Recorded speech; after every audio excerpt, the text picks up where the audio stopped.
Aberdeen kicked off the new season Monday night. Tynecastle defeat to Hearts.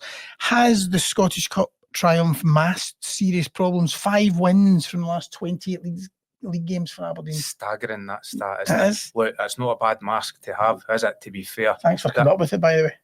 Well, you're welcome. Thanks for coming up with that. You're welcome. But as masks go, that Scottish Cup victory. And they've got Celtic as well. I mean, Celtic this weekend, it could become 29. But no, to answer your question, I mean, that was such a sensational day at Hampden in May for Aberdeen.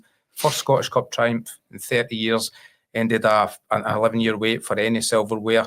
Jimmy Thelin must have deserves massive credit in the bank for that. I mean, the scenes in the city afterwards, for days afterwards, and probably still now, absolutely sensational. So well done, Jimmy Thelin, Aberdeen, for that.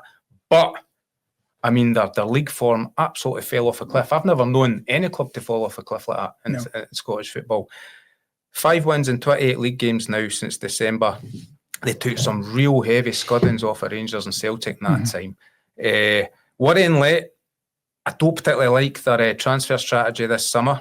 I think they could do with more of a Scottish core, a wee bit of the Dundee United strategy about it, bringing in a lot of foreigners. And I can only really see Nicky Devlin, Big Jack Milne and Graham Shinney, the captain, as the standout first-team Scottish players in that squad. I think they're lacking strikers. If they could get a deal to get Kevin Nisbet back up north, I think that would be a no-brainer. I just think Monday's defeat to Hearts showed they're a good bit behind Hearts. I think they're a good bit behind Hibs. I think 5th's the best Aberdeen can hope for this season. And come the end of the season, Tellin's credit might have run a bit dry. Yeah, I get it. I just think there's been a wee bit of an overreaction, I think, and it's because it can be traced back to the kind of poor end to last season. But I think, if we just take the game in isolation, I thought they were wasteful, but there was a period in the second half. I mean, Yengi had a glorious chance, didn't he? I mean, he's got to put that away.